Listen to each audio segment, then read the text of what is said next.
No, there's no. Oh yeah. Okay, Hi. Everton, can you now introduce your topic for this evening? Right. So we're going to talk about fathers. And it came to mind this weekend on Sunday when we had it was supposed to be Father's Day. I think we had Father's Day both in the Americas and in the UK. So I went to church. I've been a long time since I've been to church. I went to church with my mother-in-law, and I was expecting a homily at the Catholic Church to discuss Father's Day or Juneteenth at least, but neither was discussed. Neither was used as part of the homily. So I was a bit disappointed. Anyway, so what we're going to just do now, we're just going to maybe ask a few questions about whether fathers are necessary, whether fathers are valued, whether fathers are a necessary thing to a nuclear family, but the nuclear family is necessary. So we'll ask a few questions about that. So before I start, I just want to say one thing, right? Being a single parent is not a guarantee of failure, just like being a stable two-parent family is not a guarantee of success. And I say that because one time I was trying to discuss this thing about fathers with an in-law, and I got a new one basically, right? Yeah, they gave me a good telling off, saying I was denigrating single parents, I was marginalizing single parents who already have a hard time. I was giving everybody a hard time, but that wasn't the intention. Just to say that every type of family has a good chance of success, but in the marginal case, certain settings of family have a slightly increased risk of not having a good turnout, a good effect in the end for the offspring. That's all I was trying to say. Right. So with that, I'll ask the first question. Are fathers required to bring up a family? Depends on the dynamics, Tony. doesn't it? What's that? Depends on the dynamics, doesn't it? If you've got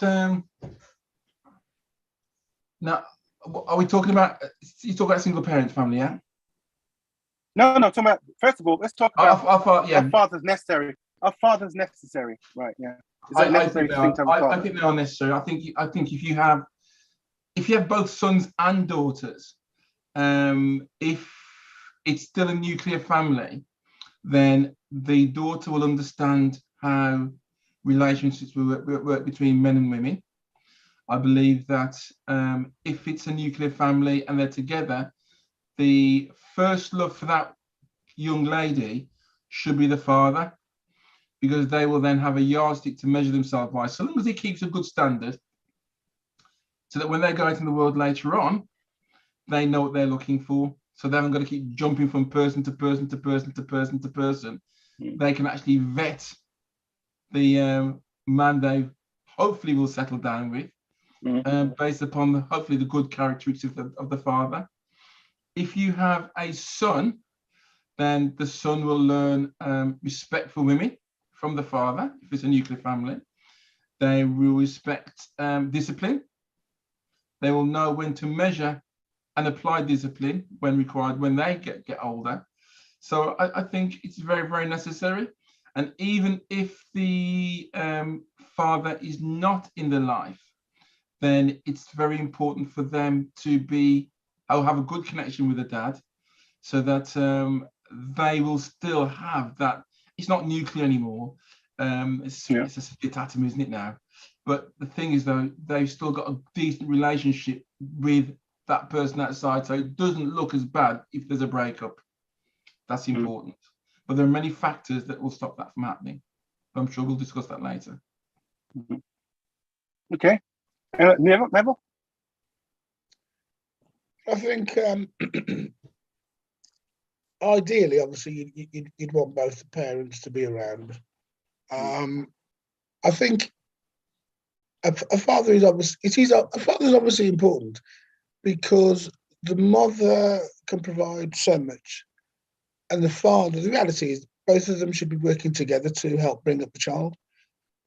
Sometimes, obviously, you're going to have times when, if the parents have split up, the mother's probably going to have the child more than the father. But sometimes as well, you do find mothers that will be telling their children they don't need the father. And I think they're totally wrong when they do that. Just like a father should be telling a child, if their mother's gone, you don't need your mother. Both of those parents are needed. They were both needed to make the child. They're both required to bring that child up. It's as simple as that. In as much of the positive ways they can be. Some of them, for instance, are just going to be negative people, whether they're in a relationship together or not. Some of them are going to be negative towards with that child, but you would hope, the reality is, you want to have a relationship with both the mother and the father, and both of them are necessary. That's how I see it.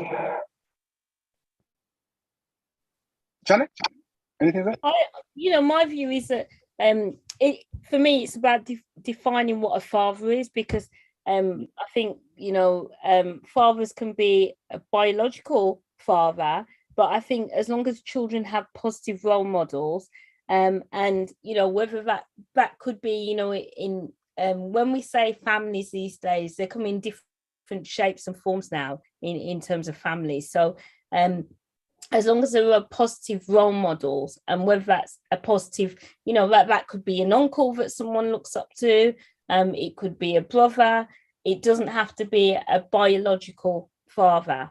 But I think, yes, it's a father figure. It's a father figure. I think that's really important. I think more than anything. And it is unfortunate when, relationships break up. But as long as there are positive role models for the children, I think that's what's more important. That's my view. So you mentioned there that we have different types of families now. So we can have same-sex families, so where there's two women bringing up the children, or two men bringing up the children. Yeah. Or even the single-parent family. But we have this thing now where we are not concentrating what I would describe as a nuclear family, which is a husband, a male husband, a female mother, and the children. Do you believe that that absent fathers is a societal issue? Is that a problem or not a problem in any of your minds? Yes, it is. I think it can cause problems, but I think in terms of, I think as a society, we've had to try and move on from that. It is an issue, but a lot of families try to overcome that in one shape or form. But are they succeeding in overcoming it? I think overall, yes, I'd say so. Because I know lots of children who come from, whether it's a single parent family, or a family that may have two dads or two moms, and I still see that those children, I don't see that those children are any different to ones that come from a two-parent family. It goes back, for me, it goes back to the guidance and the nurturing that they're receiving within that, whatever that family unit is. Okay, so do you think absent fathers is a problem in the new family situations that people find themselves in? Yeah, well, I think it is a problem. You've got young boys now growing up without a father figure, and I'm saying father figure, uncle, grandfather, whatever. So I'm including all of those now, and the number of people being or boys who come from single parent families without a father figure are now ending up more and more in jail or in trouble with the police, because there's no role model or discipline to be put in place at all.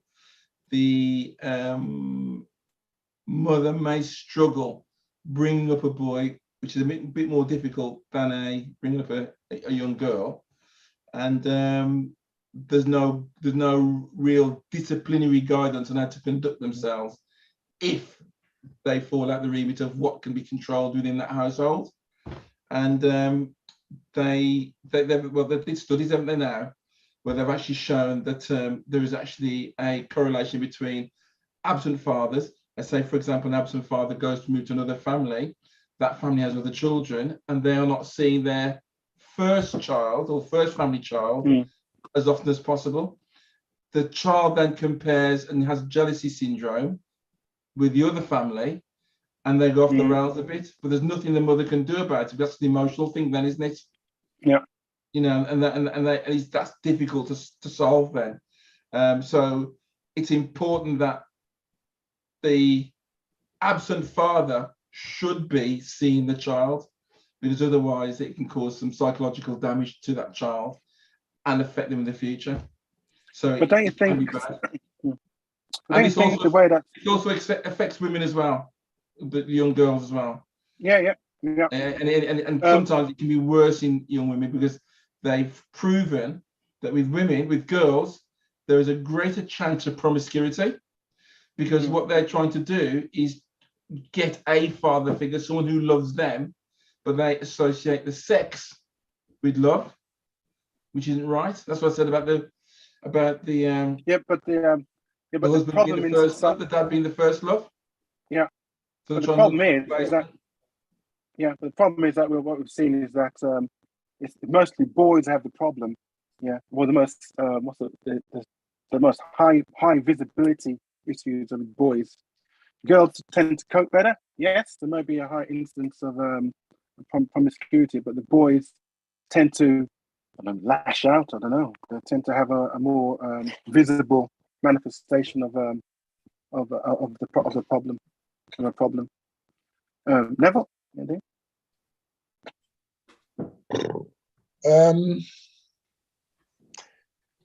I think. Do you believe that absent father is a societal issue? Yeah, that's the. So do you think it's a problem or not a problem? It may be. It may be. To be honest, I have a son. He's not. He wasn't brought up with me constantly. He lived with his mother quite a bit, and his mother moved around all over these places. You kind of have to try and teach your kids. You have to be there for them if they want you to be there. You have to, try and make some type of time for them, and hopefully they grow up knowing that you are there or you have been there. There is one thing I will say that I've seen, and it's kind of it stems back to those kids that they've grown up for whatever reason. They've never known their parents. You know what? And this is kind of things I've seen, like on where a child's been left and has been adopted, and they didn't know their true parents. And then when they go and find out who their parents are, it doesn't matter what age they are. They could be in their 70s. Then they find out that the person who's their mother or their dad has died, and they've never got to meet. Yeah. You can see how it affects them. So these are people who've gone through all their life. People thinking they're not going to be affected by not knowing. They don't need to know their parents, but they do need to know their parents. But it is hard. There are some. Don't get me wrong. There's some fathers who walk away and want to have nothing to do with their children, because technically all they were after was a good time. They've had their time and they're not interested in what they've left. They just don't care. But I would think that the majority of people want to know about their children. I could be totally wrong, but I would think the majority of people want to know about the children, and they want to at least be some type of positive element in that child's life. So I think it does matter. I think it does matter. Yeah. Well, if it matters, do you think that the government policy, like with this, remember the CSA? I'm not sure if that's still running now, where the woman would have to say who the father was, so the government could extract money from them, or the way that the housing was done, that a young woman with a young child would get the housing paid for, but they couldn't have a man around. Do you think some of these policies are helping? So, for example, 80% of the single-parent families are are led by women. Yeah, so it's a woman and the kids, and the other 20% is a man and the kids, right? Yeah, but most single parent families are women. So do you think government policy is influencing this this flight of absent black fathers? Is increasing that or helping that to even to decrease or to alleviate that problem? You know, I think that there has been a problem. This issue, the CSA thing, because as soon as anybody knew they were hit by CSA, they were getting some serious money taken out of their little money. And I don't know if anybody ever knows, did any of that money ever go to the mother? Yeah, it's supposed to go to the mother. That's the whole point. They tax your earnings directly at your workplace. Yeah, and they take it out directly. Can anybody guarantee that? I don't know if anybody can guarantee that it did. It just seemed to be a tax on the fathers having had a child. Yeah. But the CSA was tasked with of collecting the money to offset the money and to make sure that the fathers are paying something or whatever. Yeah, against the money they're paying to the mothers. I think what you're saying there, and I think this is exactly how it works.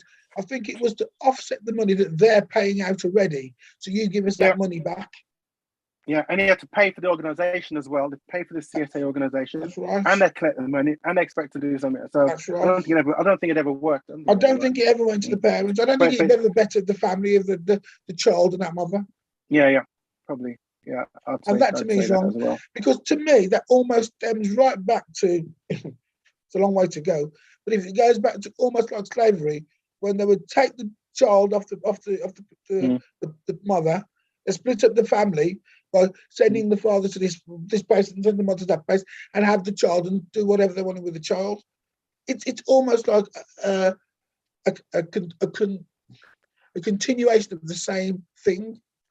I don't know why you would want to split up a family. Or I don't know why you'd say, because you are the father of that child or the mother of that child, and you no longer with them, you need to pay us. And it was about £800 a month? It was a lot of money. It's a lot of money, yeah, it's a lot of money. Yeah. It was a lot of money. Yeah. So it was like, if that money's not going to benefit that child, why? You're just taxing them. It's like a double, triple tax that you put on them because they've had a child, who later on in life is going to actually start earning money and paying the tax system. Yeah. Okay. Right. What do you think, Danny? Do you think? You want to say something else? And so, no, what does Janet think? Oh, Janet. What's that? What do I think about? What's about CSA or? It's about CSA housing, wasn't it? Yeah. Did the CSA help, or any of the government policies help to make sure the father stuck around or anything? Did the government do anything? Yeah, I don't believe those policies have made any impact. It's probably any impact? I think it's probably caused a lot of distress to a lot of people. Because like whether there's been sanctions on people's and people's benefits or whatever, but yeah. I don't think that has actually helped. Making whether it's absent fathers or forcing people to pay. I don't think that's helped. Society in terms of raising children and supporting children. I really don't believe so. Just as a thing, right? Do you think husband and wife families are under attack in this society? What we have is that just as I said, Father's Day wasn't covered in the church this week. I was at Catholic church. I don't know how it was done in evangelistic church or Baptist churches, but for certain, the church I went to on Sunday wasn't covered. We've seen it where we had a Labour leadership candidate, was Owen Smith. He lost his bid for leadership when he said he was a normal family man. There was a no-no who couldn't say that, so then that caused a bit of a stir, and he lost his chance. We've seen it where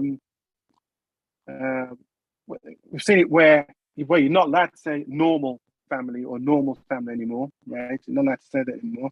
So do you think that husband? What's that? Conventional family. conventional family. You can't say that anymore.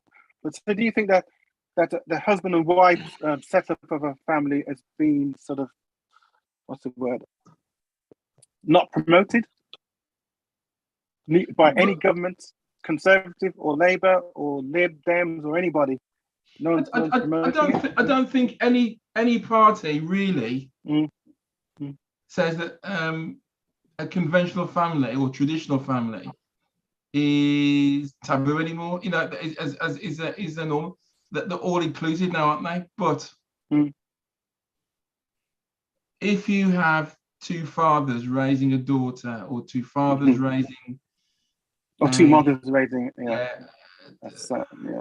to me, you're not going to get that balance, are you? It's not going to happen. It's impossible. It's impossible to get it, unless you've got one very masculine woman and one very feminine man. I don't think you're going to get it. I don't care. That's what I think. Isn't it about making sure that you've got good support around you, Tony? You know, you absolutely different shapes. Yes, you're right. That, you know, we're talking about I'm talking about now a conventional family, and the conventional family these days can be a man, a woman, and a woman, a man and a woman, and a normal man and wife. Yeah. That's conventional now. I don't know what's going to happen when we go to the trans thing now. I've got a clue where we're going to go with that.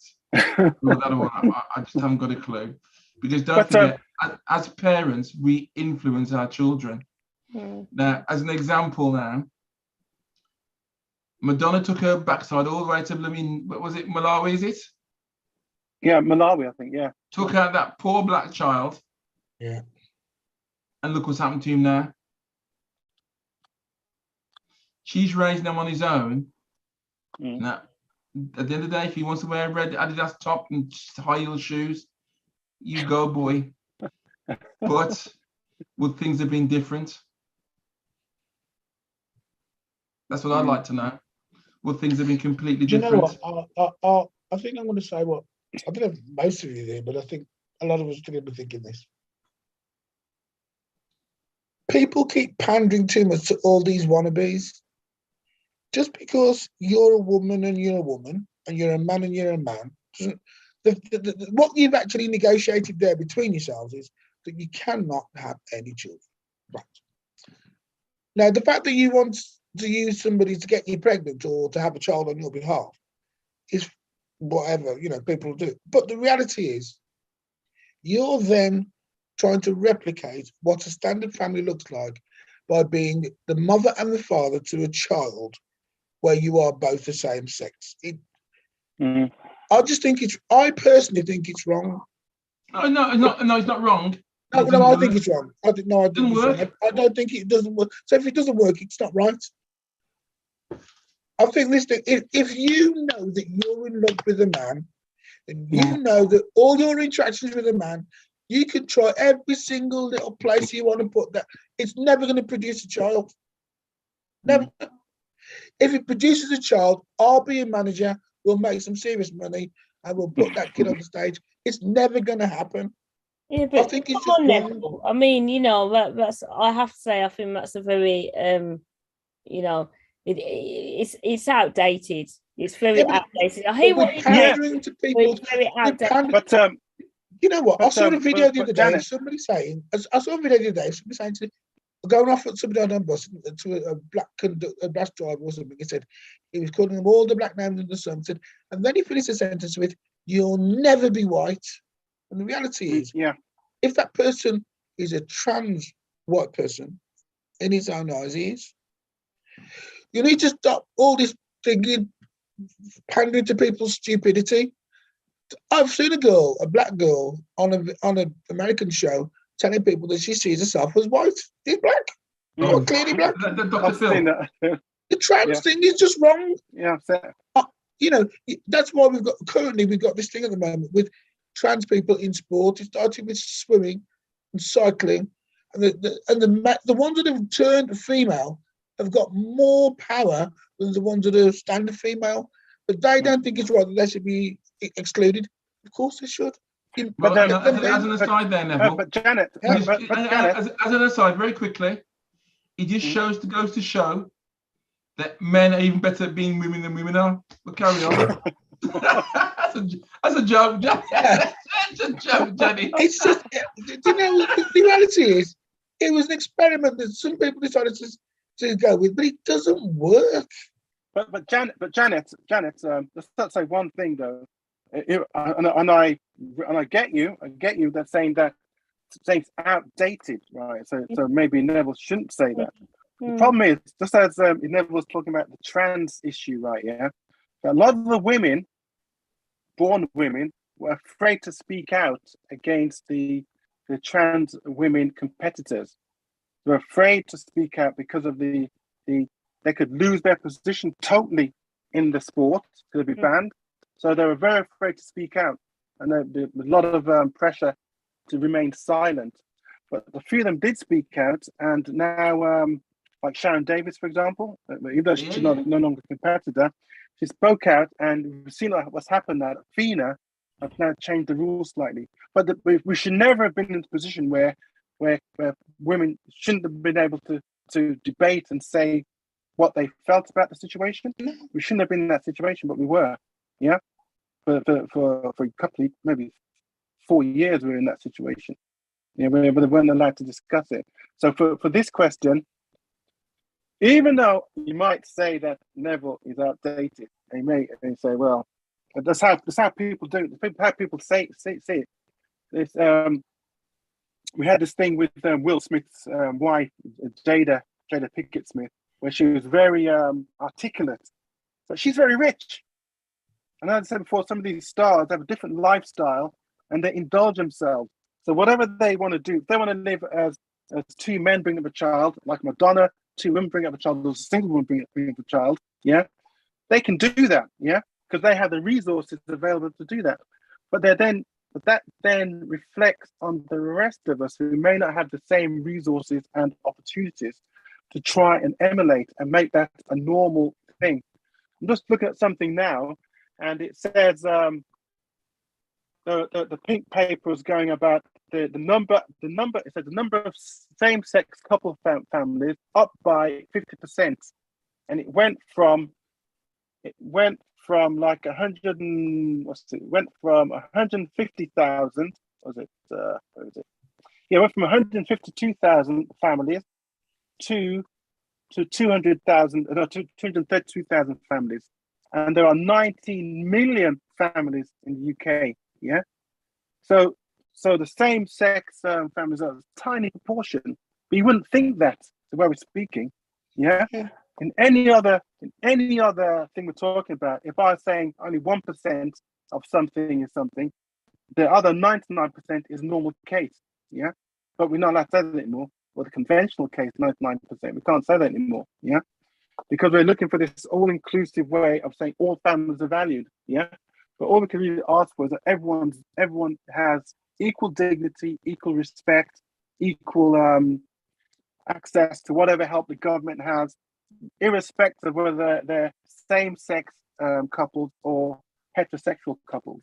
So we can ask for, really. I totally agree, because at the end of the day, you know, I think the common theme is that you know, when people you know, decide to embark on having children, however those children come about, it's generally out of love, that they'd like to father or mother a child. So I think you know, whilst people have got that, that's the end goal, and I think, you know, as I say, that can be achieved with lots of love and support. As I say, you know, I'm sure we've all heard the saying, it takes a community to raise a child.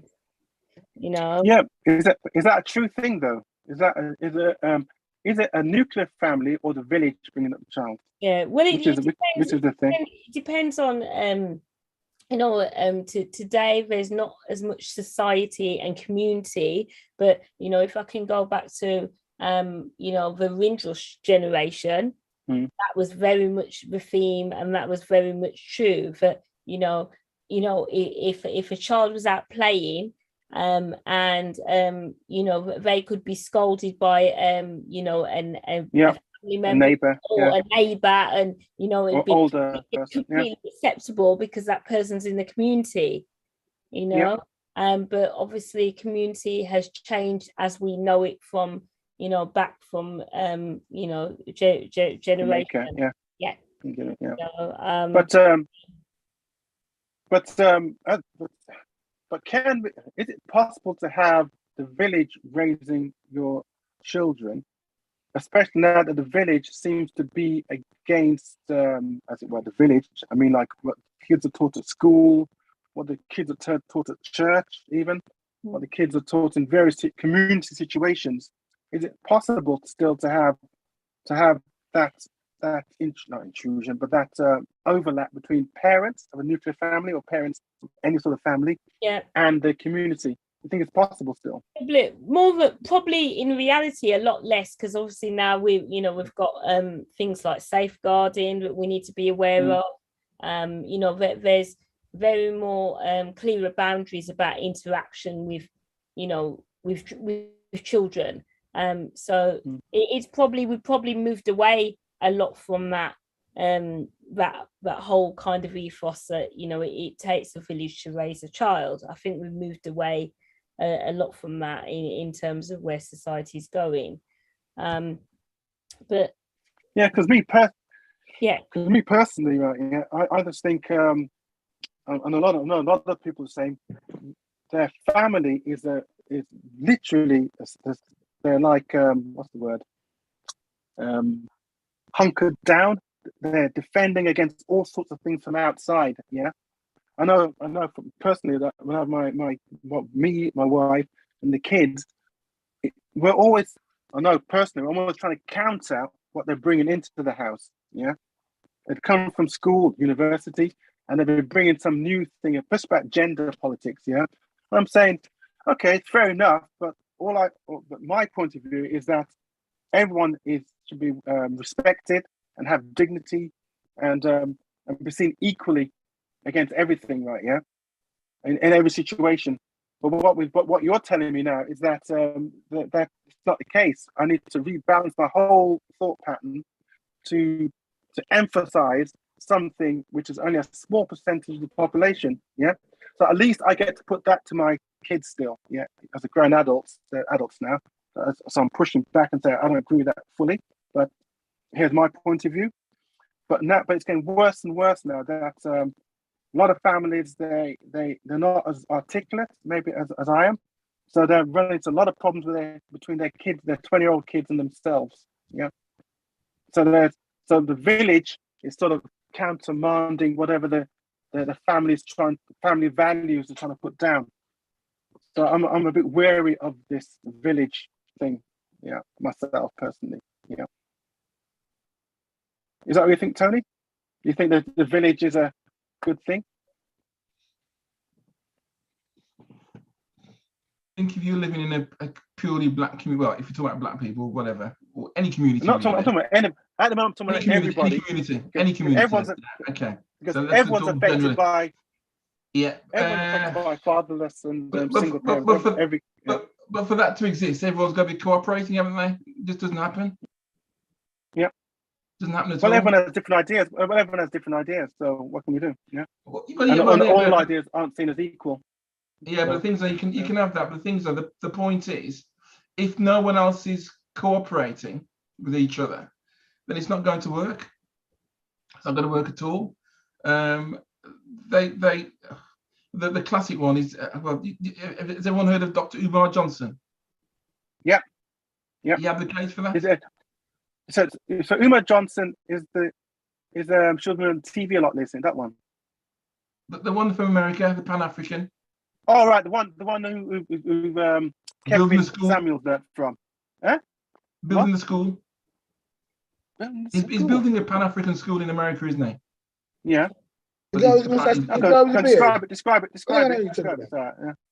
Yeah. The one with the beard. But the thing is, though, he's actually taking and he's advocating for black families, black children, in schools, black educators, the whole shooting match. But he's there in a casino gambling the money that they've raised. Is he trying to increase the value of the money?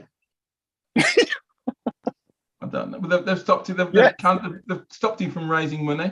Now the thing is, though, those things would be nice if they had community schools in the UK. And the classic thing is when we talk about fathers, any absent fathers, then if you've got no immediate family, uncles or cousins or brothers, whatever, you have mentors. Now they had a good stint of doing this in the 1990s, didn't they? Yeah. To try doing it, but it's also like fallen by the wayside. You get the odd one now and again, but it's fallen by the wayside, hasn't it? So that thing of the village. No. So okay, let's move on. Do you think black organizations, you mentioned Umar Johnson, do you think black organizations should do more to big up fathers? To what? To make fathers more of a thing, to try and teach young men in their organizations how to be fathers or to promote fatherhood. Do you think that's Absolutely. a good thing? Yes, that is very important.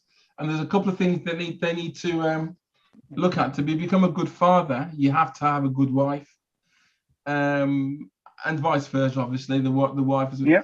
The thing is, though, to do that, absent fathers don't teach their sons how to vet people, and that's including the potential wife, potential partner, the families of that wife, and the same the other way around as well. In that, if the young lady does not know what to look for in a husband or partner, then they make mistake after mistake after mistake, and that has a detrimental effect on when they do eventually have children. Are they going to choose the wrong person, have a child with that person? Are they going to be able to provide for that child? And the thing is, though, you've got the culture now where you've got the younger generation sleeping with everybody. They don't care anymore. So they increase their body count, and after a while they get so desensitized to what a relationship is, they haven't got a clue how to approach one and how to build one, then also how to keep it going, and that's important. And if you have a situation whereby you have a proper relationship and you do, in speech marks, quote, courting properly, it would more than likely work. That's what they did in the old days, and it seemed to work. Yeah. Seemed to work.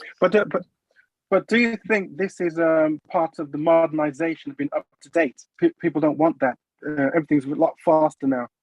Well, of course. I mean, because now. Look what we've got now. Because now, we've got social media. You choose anybody you want. Swipe right. Yeah. Swipe left, yeah. Is it right then? Was it left? I don't remember. I don't do it. I'm just doing that. I'm just doing that. No. Just checking. I don't know. I'm old-fashioned. I'd go out and chat somebody up. I don't do the swiping stuff. But it's so easy now to have a relationship, and then you've got and it's more so women than men. Unfortunately, so Janet, not your generation, the younger generation now. They're crazy. I'm sure you've seen the I call them Mrs. Potato Heads now. How they look with the plastic lip, false eyelashes, and everything else, and their hair tied up in a bun, and the long nails. Looks like they've been put together by Matoy or whatever the toy company is, and they're there, and they have, because obviously men are chasing them, and it's no longer done for the right reasons. It's done for that, I'm going to say, 1 hour of pleasure. Right. But don't right, but the funny thing is, right? Yeah, the funny thing is, even my dad told me how he met my mom, for example, right? Yeah, how she came over from Jamaica when she was 18, 19. By the time she was 20, she was pregnant with me, basically. By the time she was 20, yeah. But how her brother and sister-in-law sort of protected her a bit.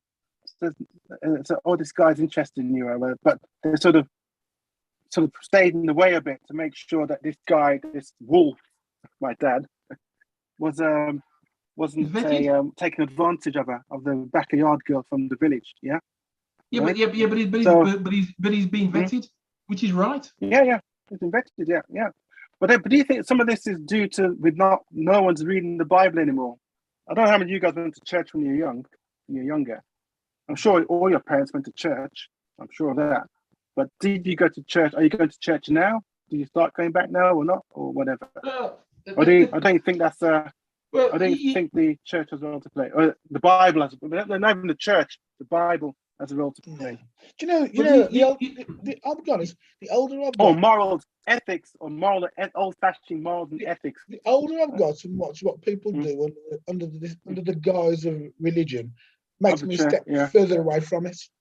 Yeah. Because people kill people and they say the Bible told me to do it. People will do all this thing and they say praise God, and you just think, what the hell's going on with you? What type of God are you worshiping? So no, I think you keep worshiping your God. I'll stay out of this, but I think I'm living a better lifestyle. So I'm not going to kill anybody. But even without God, but the morality as described in the Bible, and it's not what's the word? It's not chaste, or what's the word? Platonic. It is not platonic relations described, especially the Old Testament. Yeah. So we had Solomon and some of those guys and King David, who were definitely not celibate, right? Yeah. And they definitely had a way of speaking about the relationship between men and women. That's definitely in the Bible.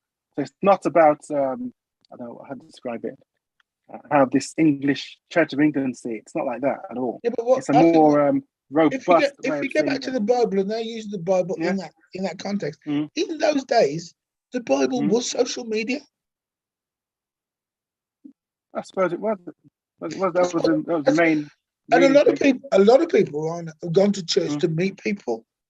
To go to meet people, to date people. I'm not going there because it's a religious thing. They want to be praising the Lord and saying 7 Hail Marys. They've gone because there's some girls there. But the one you're talking about going to meet are not going to be Hail Marys, because it's not what we Catholic church. They do want Hail Marys, this would be but not in the same way.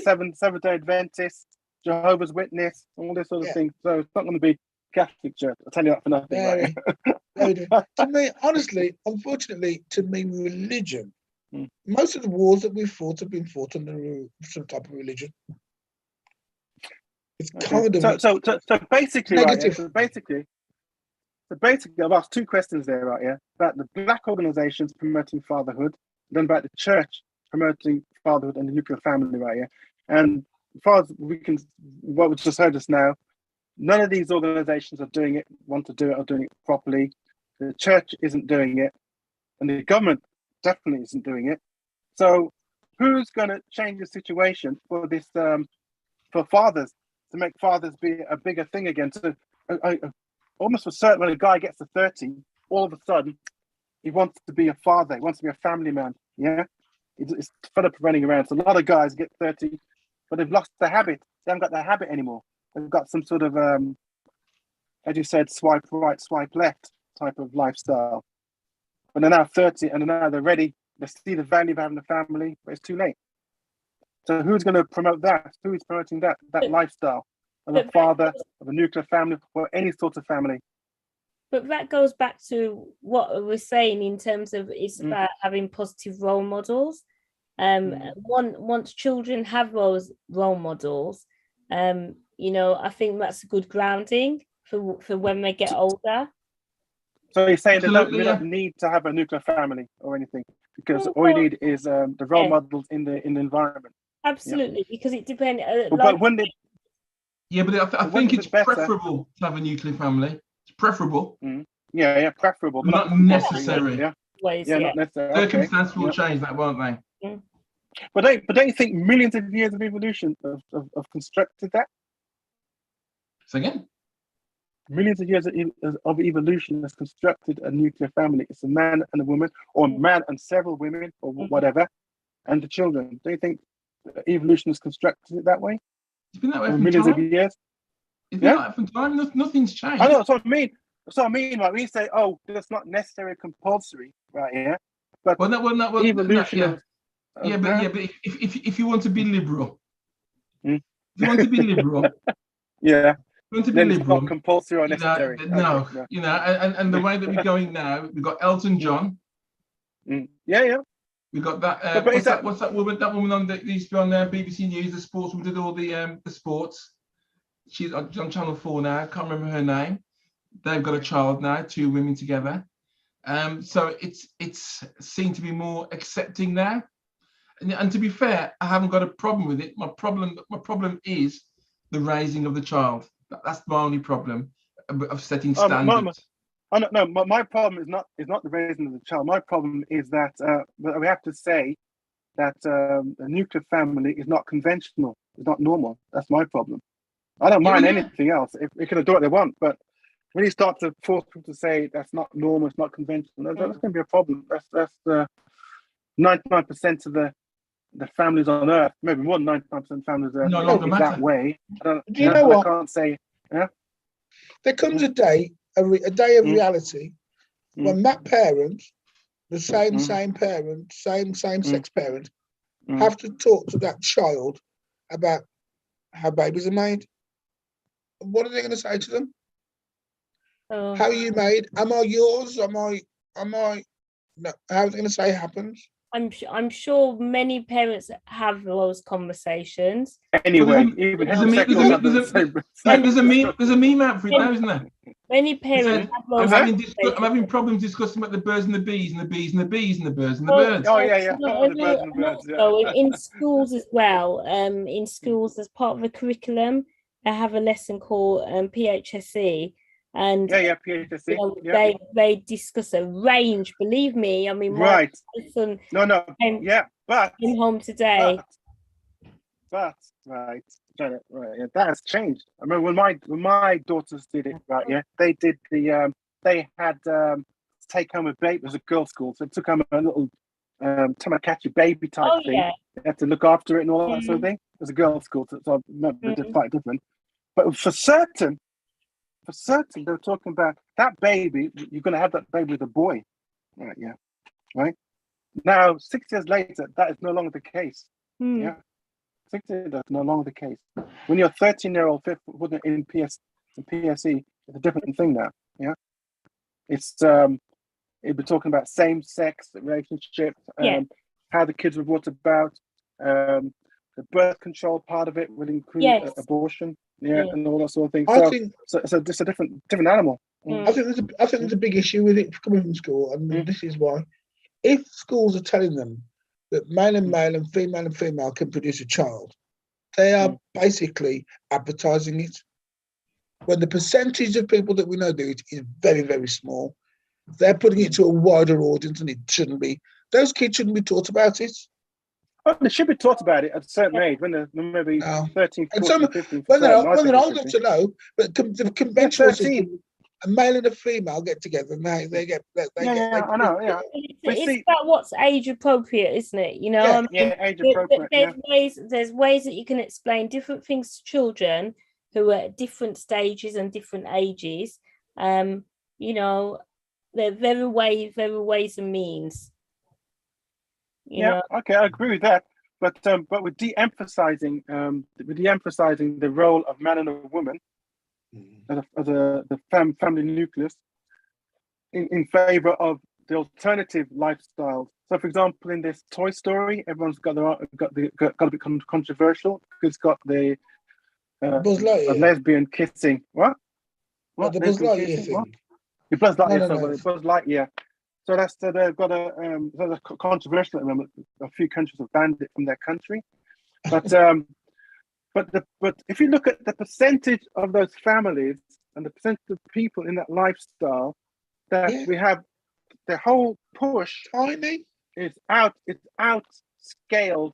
the actual size of that issue or that's lifestyle. My issue. That's my issue. But yet we have nothing about fatherhood. Boys aren't no leadership in some things. And we had Father's Day giving it a good push, like a few stories about fathers, what a father's for, a few examples of good fathers, some stories about good fathers. We had nothing. Yeah, which is So we have this side of the equation. We have a lot of stuff happening this side of the equation about alternative family structures, yeah, which is only a small amount of. And then on this side, where most of the thing we have to work on how to be a good nuclear family with a husband and wife, how the wife and the husband should work together, and either from a what do you call it, from a sociological point of view, or from an ethical Bible or whatever religious point of view, we have very little of that going on, yeah, which is to me is a unbalanced, unequitable thing, as far as I'm concerned. We need a more balanced way of doing that. So in that PSC, for example, I'd expect a big chunk of it, at least a third of it, the time to be spent on parenting, and parenting as with a man and a woman parenting. Yeah. Yeah. And I'm sure that How does a man let a woman? How does a woman let a man? Yeah. You know, I'm pretty sure I do because I've seen I've certainly seen a curriculum in one school, and you know, as I say, how it's taught, it's very just making sure that, you know, they're small mini bites, and depending on the age of the children, and obviously as they get older, then you give them more, gets more serious, and more detail. So yeah. But as we saw in the Birmingham thing, where I think the Islamic community came out very strongly against a particular school, which were just about to start teaching the curriculum, the what was it called? I won't say LGBTQ curriculum, but there's parts of the curriculum that were adding all these new books. Yeah. And they came out very strongly against it. Yeah. And I think we had that Labour female minister when it was up there, Jill. Jess, wasn't it? Jess. Yeah, Jess Phillips. Yeah. Jess Phillips was up there telling them off, as if she didn't really understand the Islamic religion at all, right? Yeah, and how they view homosexuality. She's she had no clue. Yeah, but she does know everything. Yeah, so she wasn't. She didn't back up the teacher that got like problems up there. She didn't do anything. Yeah. So to me, when you say the schools are doing it responsibly, I'm not convinced that the schools do it responsibly. I'm not convinced. They have a particular bent. The bent is to promote the alternative lifestyles against the nuclear family. Yeah, that's where I see it. Yeah, but it's been promoting. And a lot of activists said that same thing. What's that? It's been promoting advertising as well. Yeah. Okay. Yeah. They've promoted a lot. A lot of when they have to have diverse advertising and diverse inclusive advertising, they do just pop up in there. Yeah, just pop up now. So. And to me, considering the size of the demographic, I don't know. Yeah, well, that's right. Yeah, and it seems to be very well, yeah, because they don't make up a very large population in the country, and it's very, very subliminal, very subtle on TV now. Very subtle. It's blatant. It's blatant. Sorry, it's subtle in advertising. It's not so subtle on dramas. It's in your face. Yeah, not for a long time now. We have EastEnders when we used to watch it. Yeah, but Brookside. And Brookside. Best one though. The best one was Casualty, I think, or Holby City. They had the black doctor, the confident black doctor, and the white doctor, and they're always fighting each other a bit. Remember that? I don't know if you remember that. No. They're rugged, tough guys, muscle right here. Okay. All of a sudden, a fight. It broke out into a big fight, and then they okay. One last question for Janet, right? Yeah. One last question. So I was discussing this single parent part of this thing and the lack of fathers with a young female, right? Yeah. Educated young female. She university educated. And so 80% of the single parents are led by women. So the fathers have been gone for whatever reason. And what she was telling me, right, was that this is an example. This demonstrates the power of Black women, that they're able to bring up a family on their own. And she was saying this demonstrates the matriarchal qualities of Black women.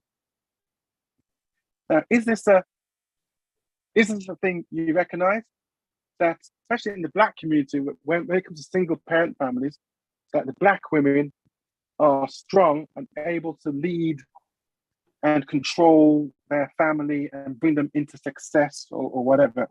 Is that something you'd recognise as a paradigm, as a thing?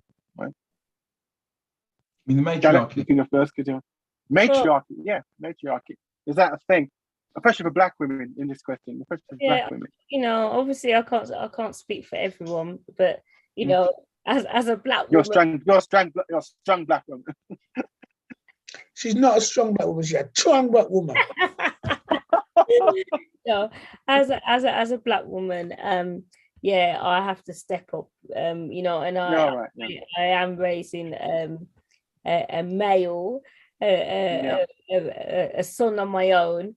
Yeah, and you know, we have regular conversations. In fact, just as recent as this morning, we had you know, a conversation where I was saying to him, you know, you're growing up soon, you're going to be going into another year of school in your final stages of primary school, and now you know, I need to train you almost, so that I want you to be an independent young Black man, and I want to be someone that I can be very proud of, that I can teach him to cook, wash, and do all the things. I want him to be able to contribute when he gets older and he forms a relationship, for him to be able to contribute and be positive.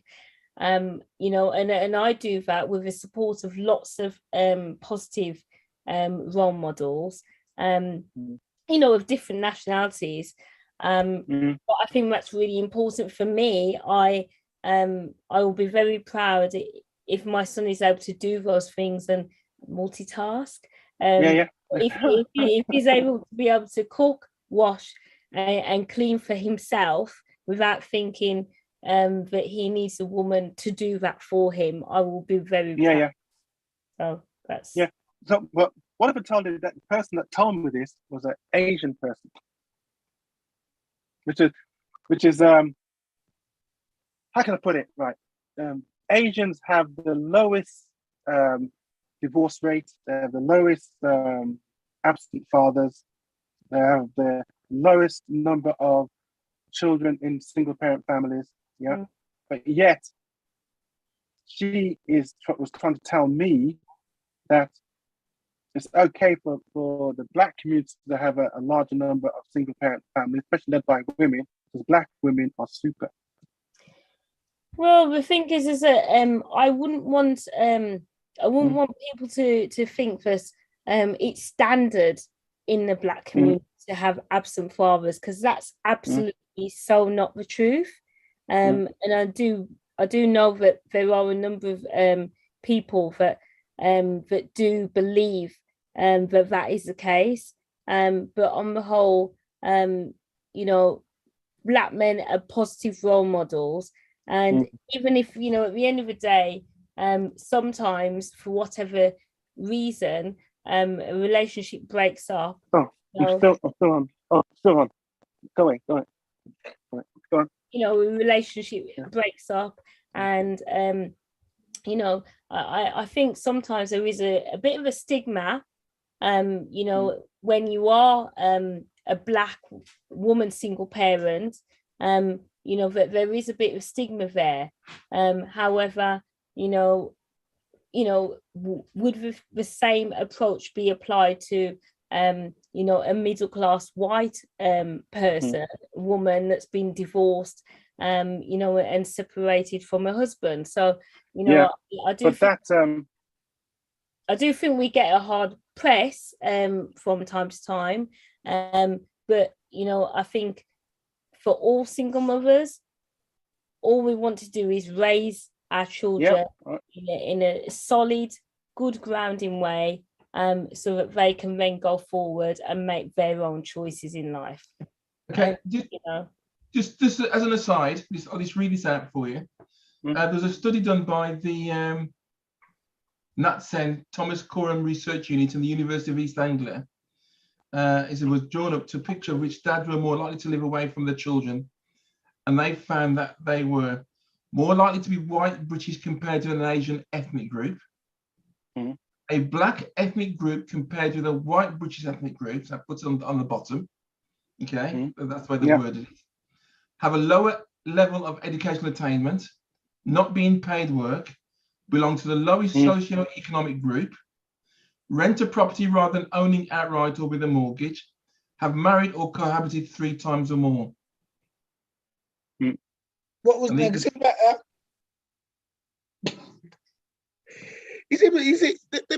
They can't keep putting people into all those brackets because they put them in there. This is a study that was done. When was the study done? When? Wait a second. No, but see, this is and this is what I'm talking about sometimes, is that when I opened up, right, I said that I discussed this once with somebody, with an in-law, and they tore a strip off me saying I was denigrating single parent families, right? Because I think her mom died when she was quite young, so her dad brought her up. Yeah, so was denigrating by even discussing this problem, right? Right? Yeah, but the thing is, I think was Everton. Would you think then she was taking it personally? Yeah.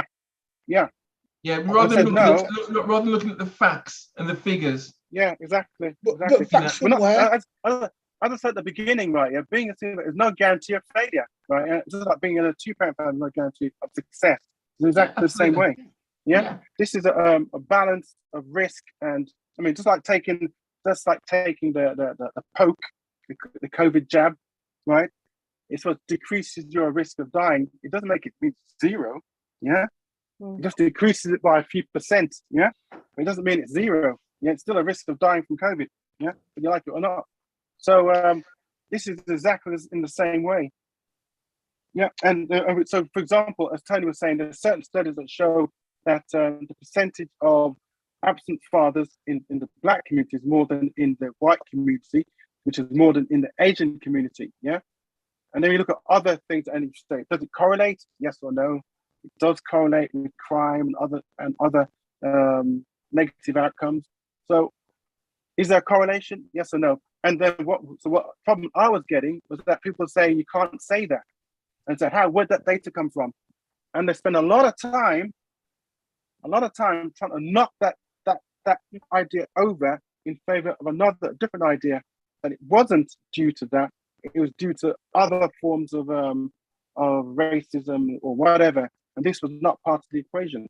Yeah, but the but thing is for me, it's part of the equation. But you can't. You see, you can't get away from facts and figures. That girl, you can. You can. Pardon? You can get away from facts and figures. Yes, you can. Yeah, but listen, just today I had a conversation with Nathaniel, and I said to him, because he was talking about he's buying a Porsche, and I said, oh yeah. I said, whatever. I said, listen, how much money has he got? I said, you've got to have ambition, right? You've got to have ambition. Yeah. I said, the reality is that if you've gone to school and a teacher has told you at school that you shouldn't have any ambition, your job that you're striving for is too high, those teachers shouldn't be in a job. No teacher should ever be telling any child that they can't achieve whatever they want to achieve. Because you might only go for be going for a low job, for example. But then somebody says, well, why would you not be something that's a much higher up the scale? Think, you know what, I'll try it. You might not achieve that thing, but you might get halfway, which has taken you 25 to 50% further than you would have gone had you gone for the lower scale. Exactly. But the thing is, though, Neville, if you're going to have this right, you should encourage people. They may fail. Yes, that's what I'm saying. Yeah, but we know historically we've had teachers that have looked at us as black people and said you fail. Education are not going to be able to count. I've had it as well. We said they set the barriers low. Fact. Yeah. Barriers. Yeah.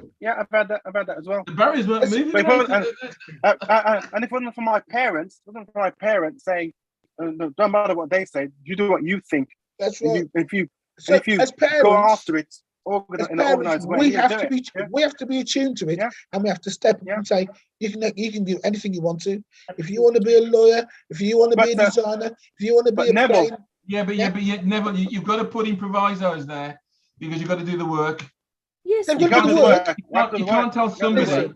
My son always remembers the conversation. You can't tell somebody you can be anything you want to, but you can't do that.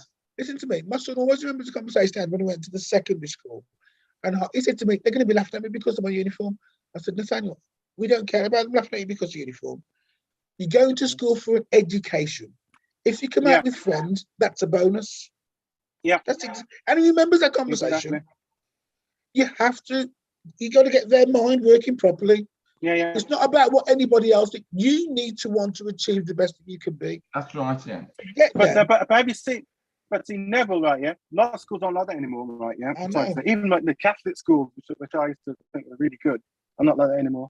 So, for example, that Michella school in Wembley, led by that Australian Asian woman, yeah?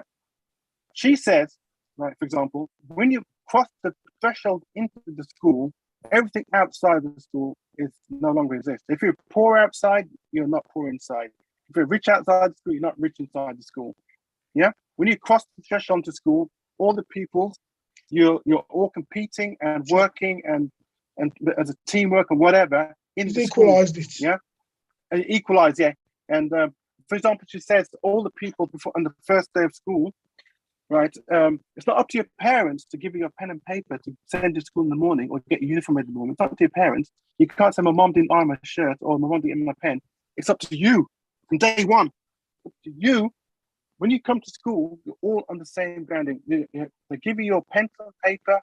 You bought your uniform. You bought 3 shirts or whatever. It's up to you to iron it, get it ready for the next morning. Yeah, not your parents. It's up to you to be doing this, right? Yeah. When you cross into the school, everyone's equal within the school. There's no one rich, there's no one poor. If you're clever academically, then you'll be recognized academically as being clever, and it's a cool thing. Yeah.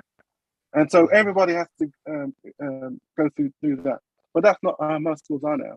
Most schools are, everyone gets a trophy, no one loses, no one fails. It's all, blame your parents, don't get my homework, everything. Does everyone believe that's right? Believe what's right? That everybody wins. Right? Which one? Everybody wins. A lot of people think that now. But is it right? But in my mind, it's not right. No. In my mind, it's not right. Do you think it's right? What's that? Do you think it's right? You know what? You've got to give them some encouragement. Ultimately, you know that in society, it's based upon there's somebody who's a number one. But here's the issue with number one: when you've got somebody who's number one, you've always got somebody who's at the bottom. And this is the problem that you probably need to get away from.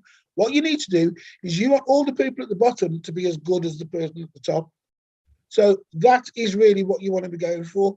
But if you're going to make somebody, although the standout person, all the time, you are denigrating somebody else to be worse. It's a hard decision. It's a hard choice. But you can't do that. That's almost like communism. No, I don't. Exactly. You can't do that. There's always even a football team that's a superstar. If Ronaldo in a football team. If you own the car wash company, you own the car wash company. Okay, Tony, we have to wrap up. Okay, 2 seconds then. Not everybody can own Tesco's. Not everyone can be Elon Musk. Not everyone can do that. We're all. If you're a Christian, there's a God's plan. In evolution, there's people. There's the people at the top of the food chain and people at the bottom of the food chain. Survival of the fittest or whatever. Not everybody can top of the food chain. What you can do is strive to be the best you can be. That's all you can. That's all. Exactly. And walk around with dignity and pride. That's all you can do. Exactly. Totally agree. Pardon? I totally agree, Tony. I totally agree, Tony. Yeah. So but the thing is, what happens now with the kids at school now? And I'll give you an example. This is really stupid. When the boys were 5, they were in a school, I think it's called St. Mary's in Bridgnorth, and they were giving out awards to the kids, and there was these kids were 6 or 7, and they gave an award to a kid because he learned to count from 1 to 10. Yeah. Right? Nothing wrong with that. Hang on. He was quite old, right? He's quite old. Yeah. Now I understood why they gave it to him, and I sympathise why they gave it, because it boosted his confidence, didn't it? So I can live with that. Yeah. But the thing is that I then looked at my children and what I wanted for my children. Okay? Because I've got to be selfish. I can't think about somebody else's children. I've got to think about my children. Because one of the things I've told my kids, I asked them how many friends they've got at school. And they said, I've got so-and-so. And I'm reading off all these names. Says, you've got no friends, you've got competitors. That's what you have. That's what you have. Because when it comes to exam time, you're going to be competing with it. But it's true. But no, You know what? No, when you're in Dominican, don't go hunting for any animals because you might get shot. No, but that is true. But Tony, that's not on the case. They don't give you top and bottom of the class anymore, right? Yeah, I they don't do that anymore. They don't give you top of the class and bottom of the class anymore. They say your kid's doing quite well. So my wife would then ask, so are they top of the class or bottom? Where are they? What number? And so no, we don't do that anymore. Yeah. No. See, I'm not bothered about that. Bring the book here and work it out. My kids came back from college, and they said, oh, we've got A*, 8. They do well, yeah. Mm-hmm. And then they said about their friends and how bad, And I said, I'm not bothered about your friends. Then they're nothing to me. What you got to be concerned about is make sure you get the grades when you go. But it's true. That don't mean I don't know them. I don't know. I don't want to know. I don't want to know what position they're in. If they get a C is a pass. Yeah. That's all I'm concerned about. True. No. Just not getting to D's and E's. I'm worried. Oh, Tony. Wrap up. Let's wrap up the recording. Okay. Yeah. Well, the thing is though, I think sometimes. Wrap it up. For fathers anyway. For fathers especially on the educational thing, we drive the children a lot to be better. I want them to be better than me. They should be 2.0 reboot. Okay? Every child that you have, you want them to be better than you want them to achieve. Absolutely, yeah. But I wouldn't want them to go into the mindset thinking, oh, even though I've lost, I'm a winner. Because they're not. Yeah. They're not. You have to learn from failure. If they've tried their best, they've won for themselves. That's fine. Yeah. Okay? But in the real world, when they go out there to work later on or go to compete with a job, they're going to say, well, hang on, so why didn't I get that job? What you setting them up for? You're setting them up to make sure to think, well, I should have got that job because I was just that person. No, you've got to think, sometimes you look at myself, and as a father, I said, you need to look at yourself and see what you did wrong. I'm not interested in what you did right. I want to know what you did wrong, and then but it's true. Put those things right. If you fix a car, are you going to look at all the things that are doing okay? Mm-hmm. No, you're going to look at the things that are wrong. It's gone now. Oh, Janet, say one last word and then go. Okay. I would like to thank Everton as a host. I think you've been a brilliant chair for tonight, and I think we've had some really good, lively, topical conversation. So, thank you. Thank you all. Thank you. All right. Well done, Everton. It was a good topic. I would have liked to have the other two guys to have been here because I think some Owen. We'd have seen the pot boiling then. Yeah, well done, Everton. Maybe a different flavour. But yeah. So have you finished recording now, Tony?